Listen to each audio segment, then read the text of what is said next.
चा मुद्दा फक्त ग्रामपंचायतीवर नाही, अख्ख्या आपल्या शिक्षण प्रणालीवर आहे. आज माझ्या भाचीची परीक्षा होती सांगलीमध्ये. आम्ही इथनं 100 किलोमीटर गेलो आहे. गाडीचा प्रॉब्लेम झाल्यामुळं फक्त 9 मिनटं लेट झालं. परीक्षाच्या स्थानावर जायला 9 मिनटं लेट झालं. 9 मिनटं झाले म्हणून तिला परीक्षेला बसू दिलं नाही. अरे गाडीचा प्रॉब्लेम झाला होता म्हणून 9 मिनटं उशिरा गेलो. त्याच्यासाठी तिचं अख्खं वर्ष वाया गेलं. आधी एकतर आपली शिक्षण प्रणाली एवढी खतरनाक आहे की लोकांना, पोरांना शिकल्या लगेच नोकऱ्या भेटत आहेत. अख्खं वर्ष वाया गेले रे त्या पोरीचं 10 मिनिटासाठी. तरतूद असते रे 10 मिनिटाची, 15 मिनिटाची. साधं तिला उभं पण केलं नाही तिथं. जावं म्हणले काय होऊ शकत नाही. ह्या गोष्टीनं एवढा विचार येतोय की कुठं निघालाय देश आपला, कुठं जाणार आहे तरुण पिढी आपली.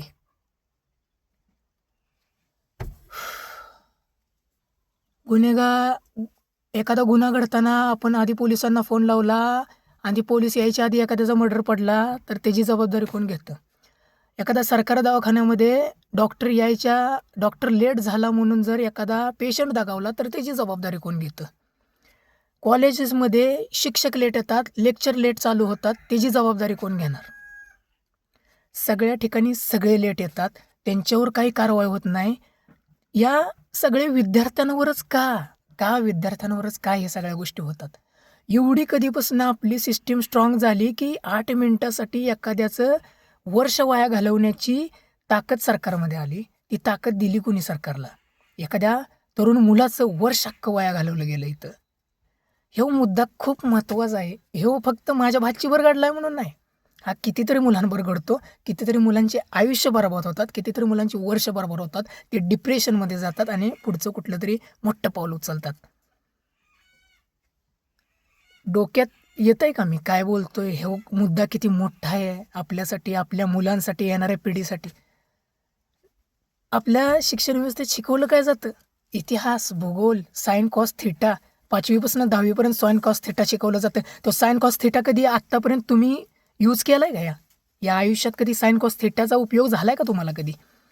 अरे नालायकांनो, हुबलाकांनो, या सिस्टीमला हे कळलं पाहिजेल आहे, जे शिक्षण महत्त्वाचं आहे ते मुलांना दिलं जात नाही आहे. बाहेरच्या देशातनी AIवर शिक्षण दिलं जायला लागलं. सगळ्या गोष्टी अपग्रेडमध्ये व्हायला लागल्यात. उच्च लेवलचं भविष्यातलं शिक्षण, एक प्रकारे जे भविष्यात इम्पॉर्टंट आहे ते शिक्षण मुलांना बाहेरच्या देशात दिलं जात आहे. आणि आपल्या देशात काय दिलं जात आहे? 8 मिनिटासाठी अख्खं वर्ष वाया. अरे शिक्षण बी त्या लायकीचं नाही आपले तर. पैसे पण इतकं घेताय ना की एखाद्याची पॅन्ट उतरायला लागली रे, वडिलाची, एखाद्या बापाची पॅन्ट उतरायला लागली एखाद्याची. शिक्षण एखाद्या पोराचं पूर्ण करूच तोपर्यंत सगळं प्रायव्हेटीकरण. कॉलेज प्रायव्हेट, शाळा प्रायव्हेट, जिल्हा परिषद बंद करायला लागलेत. अरे ह्या गोष्टींचा विचार झाला पाहिजे. कुठं निघालाय भारत आपला? कुठं निघालाय महाराष्ट्र आपला? आपल्या महाराष्ट्रात हे हाल आहे. वर्ष वाया निघालेत मुलांची. का तर तो 8 मिनिटं 9 मिनिटं लेट आला म्हणून.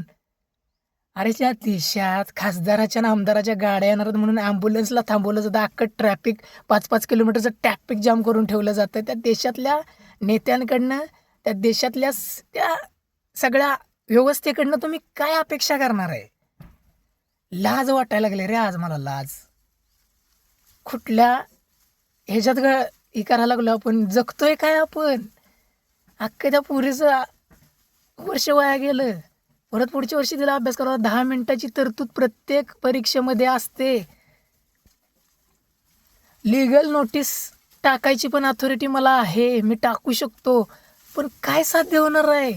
अरे ती जायची तशी डिप्रेशनमध्ये जाणार आहे. आता ती घरी आल्यावर एवढी रडत होती. आता कसं मी तिला दाखवू तुम्हाला सांगा? ती घरात आहे, आईवडिलांपाशी बसली. गाडीचा प्रॉब्लेम झाला म्हणून फक्त 9 मिनटं लेट पोचलो रे आम्ही. आमची एवढीच चूक झाली. ट्रॅफिक लागलं, खराब काही ठिकाणी रस्ते, तुम्हाला माहीत आहे रस्ते, त्याच्यापैकी बी बऱ्यापैकी रस्ते होते. पण ट्रॅफिक, गाडीचं धूर निघत होता रे, धूर निघत होता गाडीतून. सांगितलं पण आज शिक्षकांना जाऊन की सर ट्रॅफिकमुळे आणि गाडीच्या प्रॉब्लेममुळे 10 मिनटं यायला लेट झालं आहे सर, आतमध्ये घ्या. परीक्षा 9 वाजता चालू होणार होती. आम्ही 8:39 तिथं पोचलो होतो. असं पण झालं नसतं की पेपर फुटीच्या उद्देशाने त्यांनी तसं केलं असेल. 8:45 वाजेपर्यंत नुसती मुलं जाऊन बसतात. तिथं आणि 9ला हातात पेपर पडणार होता. कोणत्या लॉजिकने त्या मुलीला बाहेर काढलं हे मला पण आतापर्यंत कळलेलं नाही आहे. कोणत्या लॉजिकने? विचार करण्यासारखी बाब आहे. काय करते शिक्षण व्यवस्था आपली? कुठे आहेत शिक्षण मंत्री? ह्या गोष्टींवर कोणाचं लक्ष आहे का नाही? मुलांचे आयुष्य बरबाद होतील रे. आत्महत्या करतील मुलं अशानं. एकतर नोकऱ्या नाही आहेत. एवढे लाख-लाख रुपये भरून वर्षाची फी आहे त्यांची. लाख-लाख रुपये फी भरून वर्ष वाया अजून 8 मिनिटासाठी जर जात असेल तर त्या विद्यार्थिनीनं करायचं काय? कुणाकडे दाद मागायची? अरे जर मागितली जरी तुमच्याकडे तर त्याच्यावर उपाययोजना होणार आहेत का? हे मी बघतो आता. टाकतो लीगल नोटीस टाकतो, सगळं करतो. बघूया त्याच्यावर काय प्रतिक्रिया येतात किंवा काय येतात. नियम सांगतो की 10-15 मिनिटांची तरतूद प्रत्येक परीक्षेमध्ये आहे. जर तुम्ही योग्य कारण दाखवलं, तुम्ही प्रूफ जर दाखवले तर ह्या गोष्टी होऊ शकतात. तिथले जे शिक्षक आहेत ते 10 मिनिटं लेट जरी झालं तर विद्यार्थ्याला परीक्षेला बसू देऊ शकतात.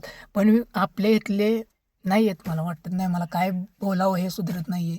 वर्ष मुलीचं वाया गेलं. बघूया काय करता येते का बघूया.